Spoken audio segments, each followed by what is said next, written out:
RTP. Está nuestro entrevistado a esta hora de la mañana. Gracias por acompañarnos. Es 7:45. Esteban Rou nos acompaña. Él es especialista, justamente experto en derecho electoral y constitucional. Las elecciones se diferencian entre elecciones o votaciones, o es una actualización de calendario electoral. Es la pregunta que quedó el día de ayer, pues con tantas declaraciones de las autoridades del CNE. Bienvenido a la mañana en RTP, Esteban. Gracias por acompañarnos. Muy buenos días, gracias por la invitación, honrado con la misma. Creo que son confusiones semánticas y falacias de los consejeros, no hay otra explicación a esto. Obviamente, esto viene desde el día viernes, la sesión del Pleno del Consejo Nacional Electoral, donde se adopta esta resolución administrativa con efectos generales, en la cual se decide hacer una actualización, entre comillas, del calendario electoral sobre la base de un informe técnico de la Secretaría de Riesgos que adelanta el acto de las votaciones. ¿Sí? Votaciones igual a elecciones. ¿Qué es lo que pasó ayer con Diana Tamaín? Que en esa confusión, en esos lapsus calamis, clavis, etcétera, que tuvo en la entrevista televisiva, no logró explicar lo siguiente. El proceso electoral, ¿sí?, es un ciclo en el cual se tienen que ir cumpliendo pasos y pasos y pasos sobre la base del principio de preclusividad. ¿Qué es el principio de preclusividad? Que pasos previos van dotando de legitimidad los resultados finales. Por primera vez en el año 2020 se hace una reforma al Código de la Democracia, donde en las disposiciones generales se establecen estos términos, el tema del proceso electoral, el ciclo electoral, pero además las etapas que tiene este. ¿Qué es lo que trató de señalar Diana Tamaín? Que no se iba a afectar al proceso electoral ni a las etapas preelectorales ni postelectorales con la movilización del día de las votaciones, que es la etapa electoral. Pero claro, esto también es falaz debido a que si tú mueves el día de las elecciones en una regresividad de calendario, que tú tomas dos fechasitos, no solo una como dicen los consejeros, sino dos fechasitos, el día de las elecciones y el día de la posesión de autoridades, tienes que mover todos los calendarios, todo el calendario, mejor dicho, ¿sí? Ahora bien, el Código de la Democracia establece que existen fechas y rangos temporales para determinados actos electorales que efectivamente van dotando de esta legitimidad al proceso electoral, principalmente en las etapas preelectorales, donde hay 4 momentos especiales. El primero es el cierre del registro de organizaciones políticas, es decir, cuando el Consejo Nacional Electoral ya no acepta más organizaciones políticas a participar en la siguiente elección. Segundo, la apertura del tiempo de elecciones internas, ¿sí?, que está reducido al rango temporal mínimo. Tercero, el ámbito de inscripción de candidaturas, reclamos y recursos sobre esta, que igual está reducido al mínimo, y después de la convocatoria, la campaña electoral. Todos estos actos, ¿sí?, dentro de la facultad discrecional que tiene el Consejo Nacional Electoral, están reducidos al mínimo a efectos de lograr este cambio de calendario. Doctor. Ahora, dígame. Sí, es que lo tengo ahí porque me parece importante basarme en una declaración que dijo el señor Pita. Dijo, se están respetando todos los hitos. Mi pregunta es, ¿se pueden respetar todos los hitos y respetando los tiempos que se le asigna a cada hito? Por ejemplo, el de hacer campaña electoral reduciéndolo a 15 días nada más. Entiendo la pregunta y muchas gracias por eso, es una excelente aclaración. El Consejo Nacional Electoral, en aplicación del calendario electoral conjuntamente con el Tribunal Contencioso Electoral, tiene rangos temporales, María Fernanda. ¿Sí? Rangos temporales en los cuales tiene que aplicar directamente este principio de respeto irrestricto del ciclo electoral, ¿sí? En el tema de campaña electoral, el propio Código de la Democracia te establece y te dice un rango máximo de 45 días. ¿Qué es lo que ha hecho el Consejo Nacional Electoral? Reducirlo al mínimo, es decir, 15 días, para que este calce dentro del calendario, como lo que ha venido pasando en las consultas populares cuando tenemos consultas de campañas de apenas 15 días, ¿sí? El proceso de inscripción de candidaturas, que tomaba 3 semanas, ahora está reducido a 15 días. El proceso de democracia interna, que tomaba 3 semanas, ahora está reducido a 15 días. Y así es como ha ido el Consejo Nacional Electoral haciendo y moviendo estos rangos temporales, pero los que son variables dentro de lo que establece el Código de la Democracia. Hay otros que no puede hacer absolutamente nada, como por ejemplo el plazo para el registro de organizaciones políticas que van a entrar en la contienda electoral, que son 180 días antes de la elección. Y justamente, abogado, el tema que a mí me preocupa muchísimo es la distancia entre lo que dijo la presidenta del CNE sobre la votación y la elección. O sea, tú votas, pero vas a tomar hasta febrero o hasta marzo. ¿Dónde está la transparencia? ¿Dónde están los resultados? ¿Dónde está realmente la realidad de una elección y de una votación? O sea, para mí esa distancia es demasiado, y también la responsabilidad de la ciudadanía en la credibilidad del CNE, que realmente los resultados van a ser transparentes. Sí, todos estos, y hago propias unas palabras de un colega analista, Pedro Donoso, tengo que respetar la autoría de este análisis. Él señala que hay que leer el contexto electoral que nosotros vivimos en el Ecuador de forma integral, con un sinnúmero de sucesos actuales, pero también previos, que han generado una reacción del electorado, un electorado además volátil, hipercoyunturalista y hasta hipersensitivo. ¿Sí? Que hace que las decisiones no sean ideológicas y tampoco sean orgánicas a una organización política. Si tú sumas todo esto que tú señalas, más este análisis, ves que la contienda electoral empieza a mermar legitimidad institucional, no solo del Consejo Nacional Electoral, cuya legitimidad en estos días debe haber caído por los suelos. El Tribunal Contencioso Electoral asusta ver en el diálogo digital y en espacios como esto que ni analistas, ni catedráticos, ni abogados, ni medios de comunicación confían en el Tribunal Contencioso Electoral, y prácticamente se señala que está cooptado por el oficialismo, ¿sí?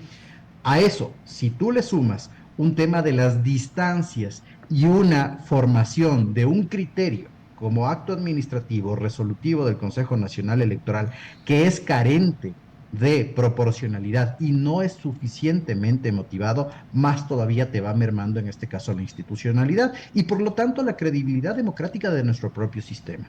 ¿Qué es lo que va a pasar en este gap de tiempo entre las autoridades que sean elegidas hasta su posesión? Nadie sabe absolutamente nada. Exacto. Ayer en estas declaraciones que dio Diana Tamín, lamentablemente lo que hizo es confundir más sobre el calendario electoral. ¿Por qué? Nosotros iremos, por lo pronto, porque ya hay acciones de inconstitucionalidad y recursos subjetivos ante el Tribunal Contencioso Electoral sobre esta resolución del Consejo Nacional Electoral, iremos a las urnas del 29 de noviembre. ¿Qué señala el Código de la Democracia a efectos del escrutinio? Que este debe durar 10 días. ¿Sí? Es decir, para los quiteños, después del, perdónenme el coloquialismo, Chuchaqui de Fiestas de Quito, después de esto, deberíamos tener los resultados oficiales, ¿no es cierto? En unas elecciones seccionales es bastante complicado tenerlo dentro de los 10 días por la gran cantidad de candidatos existentes y de autoridades que vamos a elegir, además de candidaturas. Se prevé por lo menos. ¿Sí? Además del Consejo de Participación Ciudadana, dicho sea. Además del Consejo de Participación Ciudadana, exactamente. ¿Sí? Entonces, esto hace que el proceso electoral se vuelva complejo. Entonces, digamos que no se lo logra dentro de los primeros 10 días. Han existido, teóricamente, promedios en las elecciones seccionales para la entrega de resultados. Estamos hablando de 35 a 42 días históricamente en el Ecuador, con el mayor retraso de 90 días en el año 2019, que fue este propio pleno del Consejo Nacional Electoral, que en algunos cantones no logró hacer los escrutinios por la gran cantidad de recursos. Con todo esto, ¿sí? Hablando en temas cuantitativos y numéricos de días, digamos que nosotros vamos a llegar a los resultados oficiales la primera semana de enero.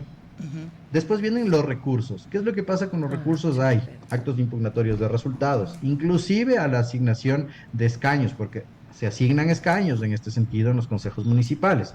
Y lo que ha dicho Atamaín, o lo que quiso decir, mejor dicho, es que al 14 de febrero, es decir, la fecha inicial de las elecciones, tendríamos los resultados. Y de ahí se entregan las credenciales. Pero al 14 de mayo hay un largo tiempo. Y eso es lo que me genera una suspicacia. Pero claro, la discusión jurídica en este caso queda mermada por la conveniencia política, porque ya hablaremos de lo que representa el informe técnico de la Secretaría de Gestión de Riesgos en la motivación de este. Ahí quisiera, doctor. Dale. Solamente brevemente. ¿Estaban de alguna forma obligados a reaccionar los miembros del CNE? Esto es un informe que lo envía un subsecretario de gestión de riesgo, y la decisión del CNE se da el mismo día en que el director del INAMI renuncia, lo cual me parecería muy extraño si fuese nada más una coincidencia. ¿Podían ellos simplemente esperar buscar otras opiniones, incluso consultar al INAMI, o incluso, decía Enrique Pita que no podía, pero le pregunto a usted, consultar a entidades extranjeras algún pronóstico que, diría yo, de cualquier forma sería anticipado tan temprano en el año? Claro, César. Mira, muy interesante tu pregunta. En primer lugar, vamos al origen y la naturaleza de este informe. Secretaría de Gestión de Riesgos, firmado por un subsecretario, 15 de marzo, San Borondón, es decir, cuando había esta movilización del gabinete ministerial y la presencia del presidente en este cantón, ¿no es cierto? Primero, partamos desde ahí. Segundo, se envía este comunicado, este informe, directamente al Consejo Nacional Electoral y el resto del Estado. Yo quisiera ver a los ministros de Estado tomando ya las acciones correspondientes ante semejante hecho catastrófico previsto para febrero del 2027. ¿Dónde está la ministra de Educación? ¿Dónde está la ministra de Gobierno? ¿Dónde está el ministro de Infraestructura y Transporte? Tomando las previsiones necesarias y la contingencia a efectos de semejante alerta, o solo están fijados en el ámbito electoral a conveniencia e hipercoyunturalismo. Eso, la primera cosa. El tema de la decisión de la renuncia del director del INAMI, digamos que es un tema subjetivo que es preferible eliminarlo, pero que sí genera una carga política. Además, este informe, que hay que leerlo en integralidad, no te dice directamente Consejo Nacional Electoral, mire si suspende las elecciones. Hay una afectación de posibles número de personas cuantitativo, 2 millones de personas en general. ¿Qué es lo que hace el Consejo Nacional Electoral? Este informe lo lleva a un informe técnico interno, ¿sí? Y pide una información. Recordemos que el Consejo Nacional Electoral tiene un departamento de registro y geografía electoral. Los recintos y parametriza afectados. Justamente 218 recintos afectados y 627,000 electores, sin considerar ausentismo y sin considerar el tema del padrón electoral o registro electoral. 4% del padrón, ¿no? Más o menos. 4% del padrón en teoría. En registro pasivo, pero además el ausentismo, ¿sí? Entonces, lo cual te suma aproximadamente, estamos en un ausentismo de 2.8, estamos casi 7 puntos, ¿no? Entonces, habría que bajarle de esos 627,000 electores afectados, si es que ya se pone a hacer cálculos pitonizos el Consejo Nacional Electoral, restar eso. Pero no importa, el derecho a votar es universal, es una obligación en el Ecuador, y en las seccionales inclusive se decide con decenas de votos. Muy bien, se tiene que dar la facultad de votar a todos. ¿De acuerdo? Pero solo concluyo con esto rapidísimo. El Consejo Nacional Electoral, cuando se declara en periodo electoral, tiene que hacer 3 cosas: aprobar un calendario, aprobar un presupuesto y un plan operativo que cuenta además con un plan de contingencia. Y es eso lo que el Consejo Nacional Electoral debió modificar, y no todo el calendario, el plan de contingencia. Estimado Esteban, pero en este sentido, a ver, nosotros hemos tenido elecciones con uno de los peores fenómenos del Niño en el 98. Hemos tenido hace pocos años, tuvimos incluso cambios de recintos electorales a tan solo 2 horas de las elecciones, y aún así seguían haciendo cambios y seguían actualizándose estos movimientos. Usted ha dicho algo importante: estas elecciones seccionales no hay que mirarlas únicamente por el lado electoral, sino en todo su conjunto, y en ese sentido yo sigo insistiendo. ¿Cuál viene a ser el conjunto de estas decisiones? ¿Cuál es la profundidad? El cálculo político, es que no queda de otra. Cuando la racionalidad, ¿sí?, normal de la administración pública y la justificación y motivación jurídica y técnica es insuficiente, la única forma de interpretar esto es un cálculo político, además por el hipercoyunturalismo que nosotros estamos viviendo. Ojo, hay que señalar un tema. El oficialismo, en este caso, y no quiero hablar de ADN, ¿sí?, sino presidente de la República, gestión ministerial, gestión gubernativa, viene de una pérdida electoral no menor, la consulta popular. Y la consulta popular fue una reacción social interpretada, ya en este caso por las personas que hacen stats, que tenía una fundamentación de 3 cosas: hartazgo hacia la cosa pública y las decisiones gubernamentales, debacle en cuanto a la aceptación del presidente Noboa como principal propulsor de esta consulta popular y en general desconfianza hacia la cosa pública. Entonces, ¿qué es lo que tú dices? ¿Por qué se adelantan las elecciones sobre hechos que además en derecho administrativo, esta resolución administrativa, los hechos futuros e inciertos no constituyen motivación de una resolución administrativa según el COA? ¿Sí? ¿Qué es lo que hay detrás? Y te pones a especular. Y ahí en el ámbito de la especulación vamos a entrar en un cono del silencio. Si vienen los apagones y la aceptación de Noboa se va a caer, ¿qué decisiones de carácter económico se van a tomar en los También próximos meses? También. ¿Sí? ¿Qué decisiones, ojo con un tema, qué decisiones en el ámbito de salud? ¿Sí? Ya sabemos que estamos en un estado calamitoso y catatónico en ¿Qué el hablas? ámbito de salud. De privatización. Esteban, quizás. estamos sobre la hora. Solamente rapidito quiero sacarme una Sí. duda. Yo tenía El mil principal preguntas. afectado. Yo tenía 1000 preguntas. Yo también tenía mis preguntas. y Yo no voy me dejan rápido. hablar. Rápido usted. Que te guarden los votos desde noviembre a enero. ¿Qué pasa con eso? ¿Qué dice la ley? Eso ya fue aclarado, María Fernanda, ayer por el comunicado que quita la descontextualización, ¿sí?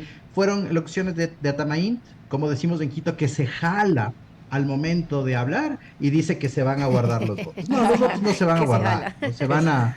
se van a contar inmediatamente y es lo que te manda la norma. Lo que vamos a tener es unos resultados y una entrega de credenciales 90 días antes de la posesión. Pero son otros los temas de cálculo que se están implementando acá. Súper rápidamente, la Revolución Ciudadana tiene dos vías que pueden ser complicadas y te pediría que de manera muy concreta me las aclares, ¿no?